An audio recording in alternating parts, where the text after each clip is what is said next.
Have you ever wondered why you've fallen in love with this person? Or perhaps you're wondering, why have you become limerent on this person? Maybe you can't even tell the difference. Interestingly, when you're in love and when you're in limerent love, there is this sense of being fully consumed by thoughts of this person. And this person may appear all too perfect. There isn't a single reason why this person has become the center of your obsession, but there are several contributing factors which we are going to look at from Dorothy Tenoff's original research in the late 70s. We are going to look at that and compare it to object relations theorist Ronald Fairbairn. Before we get started, don't forget to hit the bell to get notified on all things limerence. I'm also going to do a little bit of a series here where questions that you guys ask or comments that you make, I'm going to talk about. The question that we're actually talking about comes from one of the subscribers about making a distinction between falling in love and what it is that makes us attracted to this particular person. Just as a disclaimer, this isn't medical advice, and everything that I'm talking about are some of my lived experiences, some of my observations, and research that I've just put together.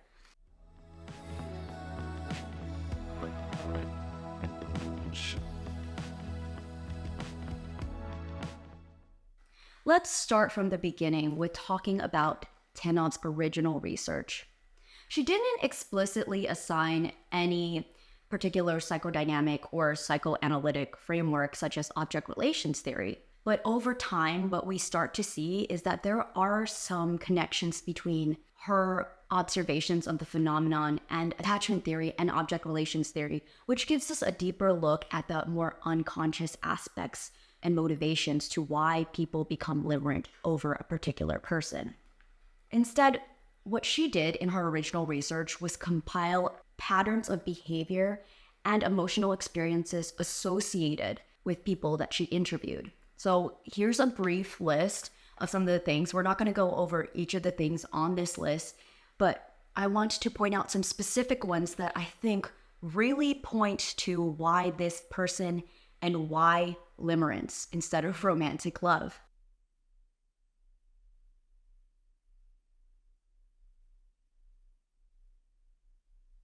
She aimed to create a scientific inquiry on romantic love and blend it in with a philosophy of the state of love that inspires. She didn't want to conform to Freud and limit it to just the biological drives. She aimed to transcend this pleasure-seeking principle. And the reason that we are talking about Ronald Fairbairn and his view on object relations theory is because he had very much the same divergence. Fairbairn was overshadowed by Freud's more authoritarian theories on psychosexual development and its impact on later desires in romantic relationships. Fairbairn and many object relations theorists attempted to move away from that. A driving force was pleasure. They wanted to demonstrate how the infant actually experienced a desire to move towards the object of affection or the object, the person, the caregiver, for emotional connection. Tenoff initially said that there had to be a sexual interest, but later that was changed. She said that if somebody wanted sex from the limerent object, it was actually only if it represented reciprocation. What is ultimately important for somebody who is limerently in love or limerently attached is to feel as though this person is reciprocating emotional connection. So if the sex symbolized reciprocation, then it was on the table. But otherwise, it didn't really matter.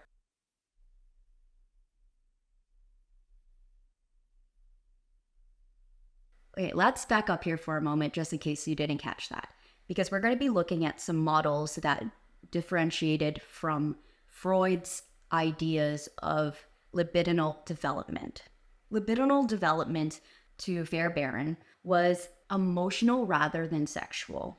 A healthy libidinal development meant that the child forms secure attachment, balanced relationships. But if they didn't, it would cause disruptions later in life with their sense of self and their way that they relate in relationships.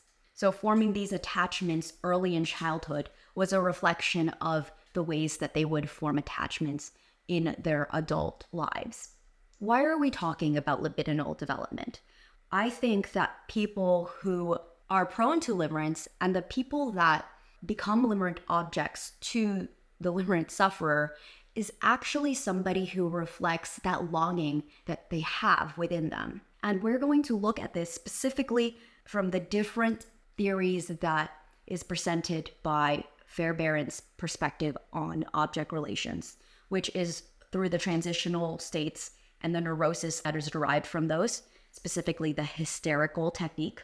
And then the most important of all that I believe to be a part of this particular limerent attachment is the schizoid factor and how it relates to this emotional detachment, but this intense longing and fantasy that people who experience limerence describe.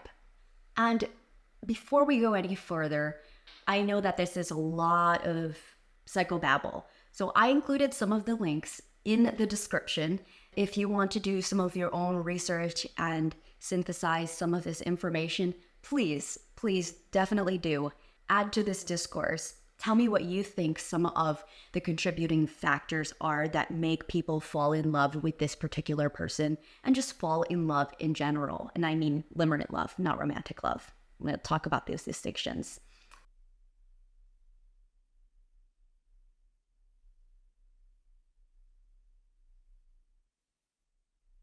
I'm going to give you guys some more background on the origin of this particular concept.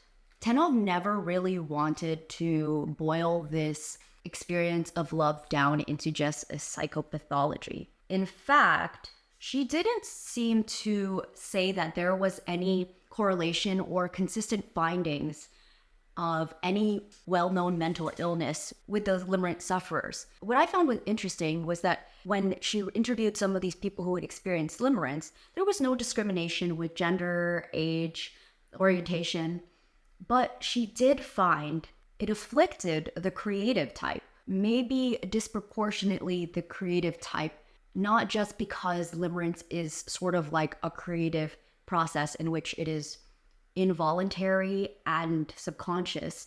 But I think from other research, we know that anxious attachment, which it seems like a lot of limerent people have, is very much correlated with the personality trait of neuroticism. Later on, there are other research that come out that show that people who have obsessive compulsive tendencies are more prone to limerence, but that's for another time. Again, she was very careful not to pathologize it to the extent that it was considered an addiction. And for me, I call it a person addiction because the neurochemicals in romantic love is very similar to that of any behavioral addiction or process addiction.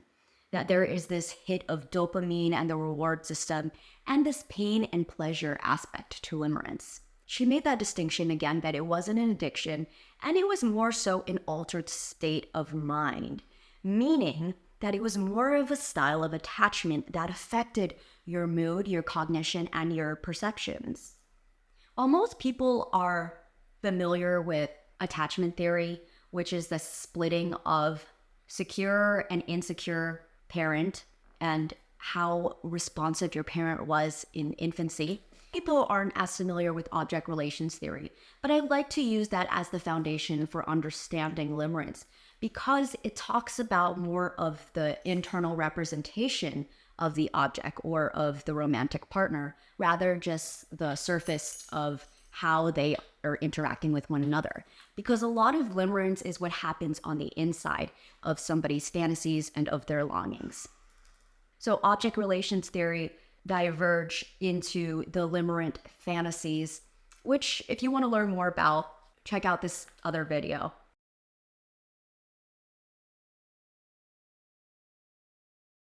We are going to dive more into the 3 ways that I think limerence happens for these folks and why these folks in particular are the ones that become limerent objects. Let's start with reciprocity and uncertainty. It's kind of like the bread and butter of limerence. There really wouldn't be limerence if there wasn't these barriers and obstacles, which sounds really cruel, but it's just the reality that limerence is this really one-sided, unrequited love. I do want to explore in another video probably about mutual limerence, which I'm not sure exists, but maybe some of you guys can tell me more about that so that we can have a dialogue about it. But for now, we are going to look at classical cases of limerence where it is unrequited and one-sided. This one-sidedness creates this intense longing, right? Because when you're in that limerent state, when you're in that limerent attachment, you start to wonder, does this person feel the same way about me? And now that's the same with any romantic love. There's always this sense of wanting to know if the person that you want and crave and desire feels the same about you. What's different about limerence and romantic love is that it always lives on this edge of reciprocation. That if there weren't obstacles, we wouldn't develop the level of intensity and of obsession. And in fact, it happens against your will. Tanov described it to be almost like there was this ratio between hope and doubt, which creates this perfect storm, which creates this love story. This is why people in limerence believe to see signs that the other person is reciprocating, and their mood can very much change depending on whether or not this person responds the way they want. When we think about object relations theory, we are talking about projecting a very particular yearning onto someone else, onto this limerent object.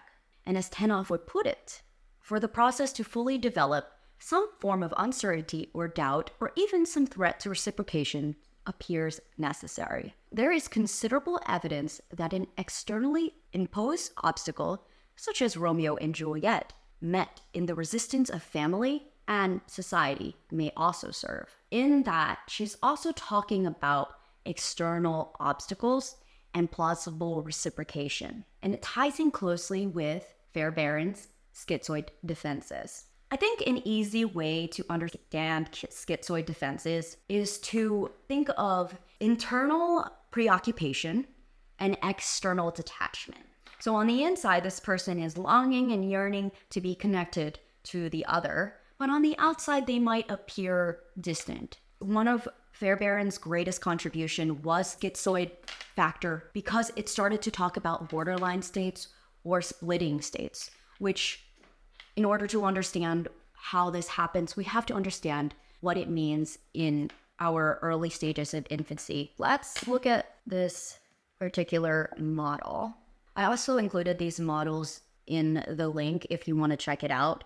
His theory was that our fundamental motivation early in life was to relate to others. And this is what would develop the self through this libidinal connection. This is how we would develop our sense of self and the way that we later relate to people in adulthood. The original ego is the baby, and the baby and all of us are born as our full self.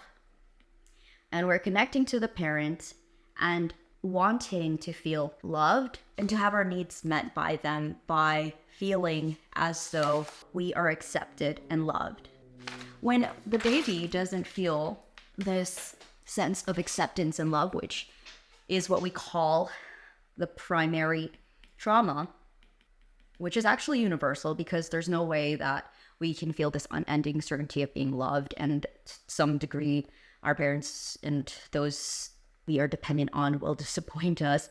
The baby can't deal with these early abandonments. So what happens here when the parent is not able to provide this love, this libidinal connection, this original ego and the whole self has to find a way to manage the pain that comes with that.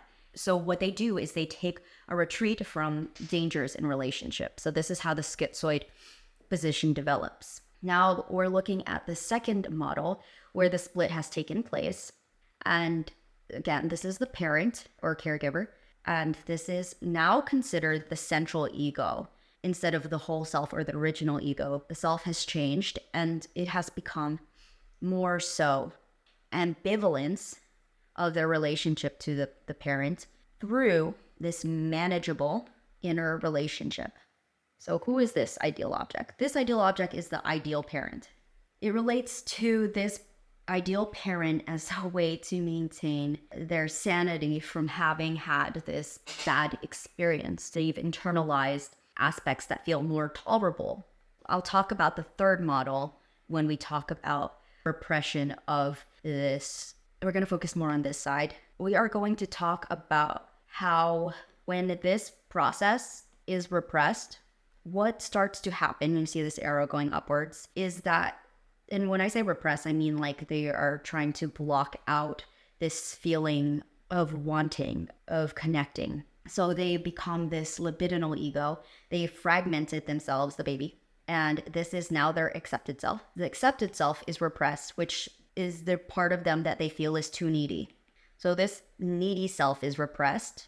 And what happens on the surface, or how it's consciously experienced, is that it becomes intense dependency cravings. That's what this object is. It is the inner relationship that excites them beyond what they can endure. This is the parent. This is the idealized image of the parent. Exciting object. So now it's come to this place of really relating more vividly to an inner projection of the other. Instead of them experiencing this other person as they are, as we know in Limerence, schizoid feature would only allow you to project onto this person what is positive and not necessarily what is negative. And we're going to talk more about this when we go into talking about crystallization. But the main thing is that in schizoid features, there is this inner division of wanting the other person, but being in so denial of those emotions that you withdraw if they respond because of this fear of the bad object, which is essentially this idea that this person could hurt you, that relationships in the past, in early infancy, has hurt you, and so you retreat to this particular fantasy.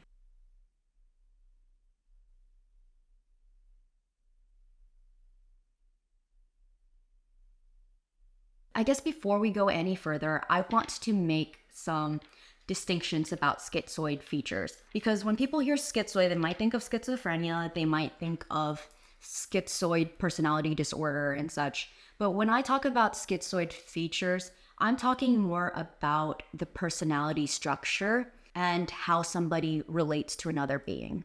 It isn't so much the psychotic or clinically diagnosable schizoid personality disorder, which looks like flat affect, very withdrawn. We're talking more about this like avoidant attachment and this preoccupation with this internal fantasy and longing. And I think that people who are in limerence and who are drawn to particular people fall into this almost dissociative fantasy and longing state the schizoid feature presents. Now, there's also other types of personality features, such as like narcissism or borderline states, that could represent this form of attachment where there is an idealization. But I thought what was interesting with schizoid feature was the different techniques that we're going to talk about in this video later. When you're in limerence, the mind goes from this person is perfect, they love me, how can I get proof? And repeat.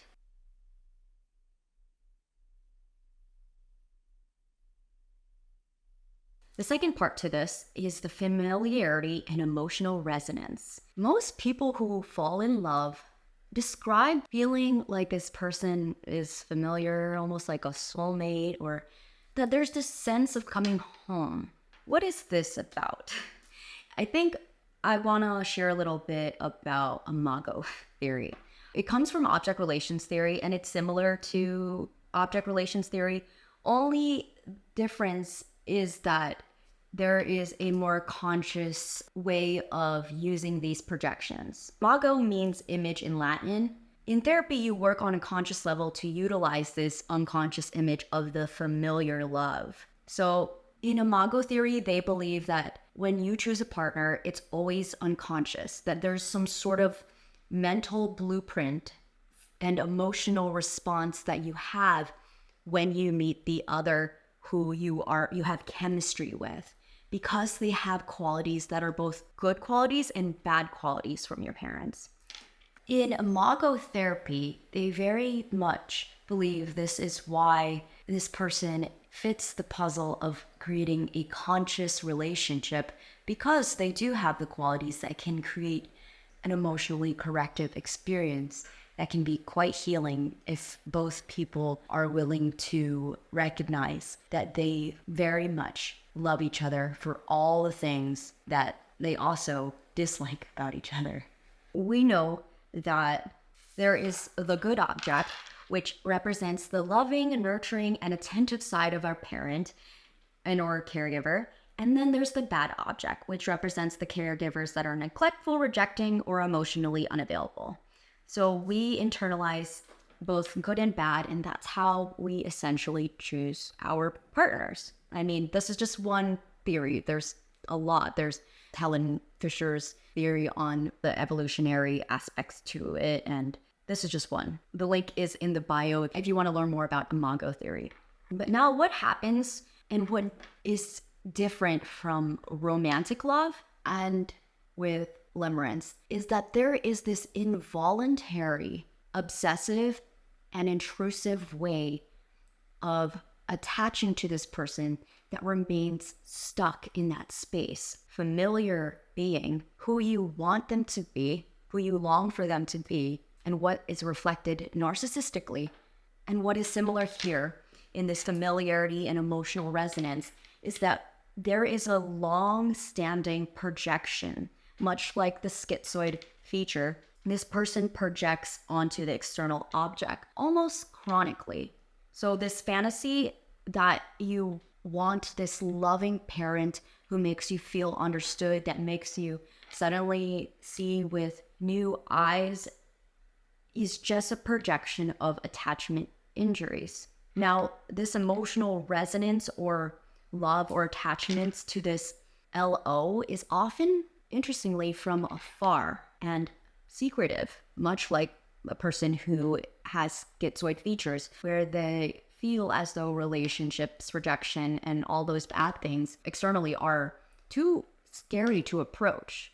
So they retreat into just holding onto, unconsciously and consciously, to the aspects of the LO that feels more tolerable.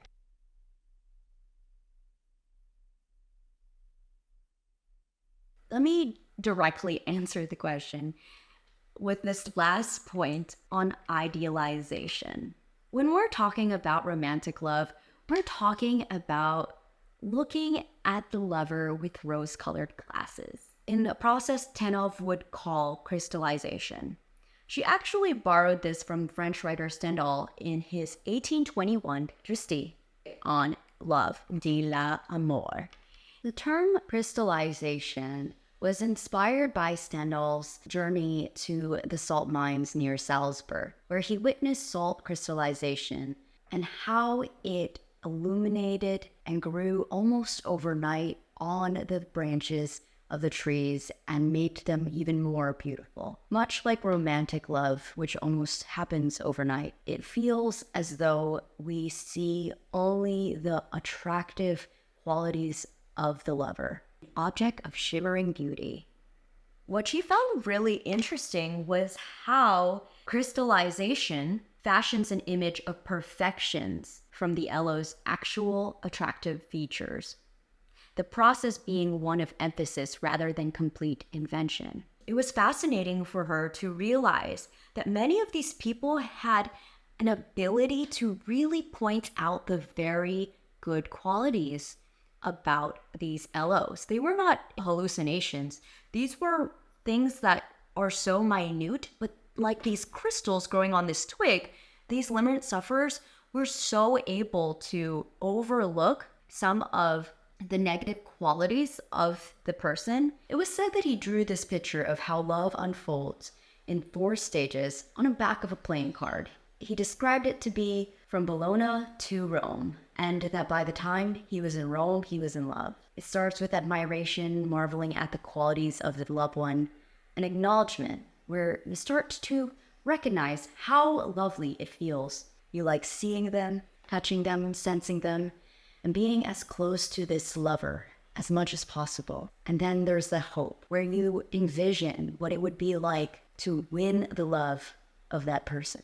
And then there's delight. One exaggerates the beauty of the other person. We see this person as maybe all good, and at times we don't see their other flaws. That's very common in romantic love. But imagine that in Limerence, instead of going through these 4 stages that were outlined in this process of falling in love, you are stuck wanting the reciprocation and seeing them as this all haloed perfect being. And when they don't fit that, well, those are the later stages of Limerence. These misperceptions or positive illusions seem to be more of distortions in mental activity. These weren't invented positive attributes. These were truly positive about them. But the fact that these people were able to really point them out and hone in on that was almost like a superpower, very blinding. This process of crystallization and this state of being suspended in crystallization reminded me of the idealization of the good object and the fear of the bad object. Fairbairn had very similar findings when it came to some folks who were suspended in this state of infantile dependence. They were methods of struggling through moving from infantile to mature dependence. Essentially, seeing the other, the object, as separate from yourself. Neurosis is born from trying to move from this infantile stage. There were 4 different neuroses. There was paranoid, phobic, obsessional, and or hysterical technique. Now, I'm not going to talk about all 4 of them, and I put the link in the description. So if anyone wants to maybe share any other ways that they see comparisons between these different techniques and that of Limerence, please be my guest. I would love to hear your thoughts. It almost seems as though people who experience Limerence don't see them as separate from themselves. It's very disorienting, and much like the hysterical technique, this is where this takes place. When we have Limerence, this exciting object is what we're relating to now. And we are preoccupied with this need for emotional connection, which afflicts us because we are trying to maintain our fantasy of this person and put them on a pedestal to which they could never fulfill.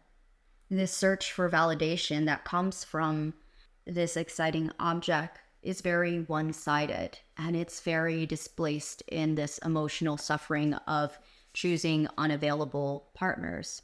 When you're using this hysterical technique, there is a search for validation and a response from the other that distorts your perception of the relationship. The hysterical technique distorts relationships with real people.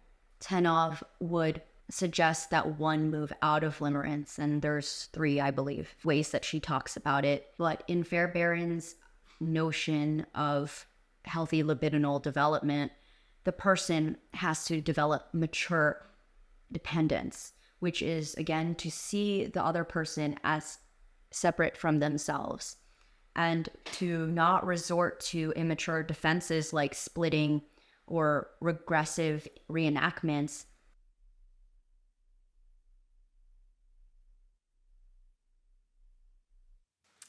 So you might notice that I have a different background. It is a different day, and the truth is I shot a different version of my closing thoughts. I didn't feel like it fit with the heart of the research.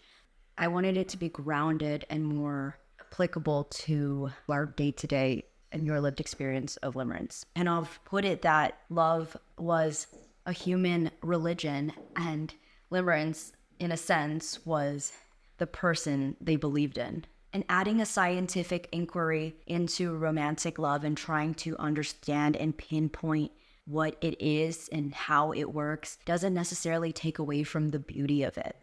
Tenov really did a fine job of having empathy around this topic. Same with Fairbairn. They both wanted to humanize the field of psychology in subtle ways. Fairbairn had his patients sit side by side him or even slightly facing him in a chair, which was so different than other psychoanalysts in his time. Back then, people used to just lay on couches and you wouldn't even face the person in front of you and be leveled with them. And Tenov, she wouldn't call these people she was interviewing subjects. She was calling them informants. There's these subtle ways that we can talk about this experience that takes us closer to the human condition. And then there's other ways that makes us pathologize something that is so normal, so natural, and so beautiful. I want to start off by directly answering the question, what is the difference between limerence and romantic love? I think when I'm putting all of this stuff together, I'm realizing that there is no distinct difference between limerence and romantic love, at least in the beginning. I think that they enter two very different stages, and romantic love can become platonic love. It can start to become real love. And when I say real love, I mean a love that's not so fiery and passionate. It doesn't happen involuntarily, and it doesn't happen just through your feelings. It is an action that you take to see the person for who they are and still choose to be in relationship with them. That is built on mutuality, reciprocation, and limerence is suspended in a state of fantasy where one has more control, at least insofar as they're able to project an idealized fantasy of a person. In true love, you see the person for who they are without hiding behind the idea of them. I think when you've only ever experienced limerent love, or when you try to compare limerent love to true love, it's really difficult to see why be settling for true love, which feels sometimes more mundane, but at the same time more leveled and secure. Limerent love throughout the stages starts to unravel into their longing. And like I said before, I think this is a very unconscious process. A lot of people confuse romantic love and obsession with true love. Think about The Notebook or Walk to Remember or even Everything Everywhere All at Once. These movies blurred the lines between fantasy and created all these obstacles to get to this grand love story. Real love is doing taxes and laundry with somebody. And it might be more boring to the regular person, and boring can be the most safety and equanimity. Limerence is not a sustainable state to be in. I know that there's a lot of pleasure in limerence, at least in the early stages, but down the road it starts to consume you and at times makes you really not present in your life. In light of limerence, I think that someone can come to realize their loneliness, but also their need for connection. All defense mechanisms, such as daydreaming and through this fantasy, can also show you the way that you attach to other people, that it actually shows you there's deep sense of longing. And most importantly, I'm gathering from this research that limerence, romantic love, and true love, and all of that still share in common that there is no origin. You can't pinpoint when love began and who created it. And it is very inspiring and creative and transcendental, and it makes you want to be a better person. That's all I really want to close with. I'm so curious to hear what you guys think about the original research and about any thoughts you guys have on your experience with limerence. If you've experienced longing, or if there's something that you think might be important for someone else to hear, write it in the comment. I love to hear how you guys are able to relate to something that feels so isolating. Again, thank you guys for watching. I'll catch you next time. Have a great day.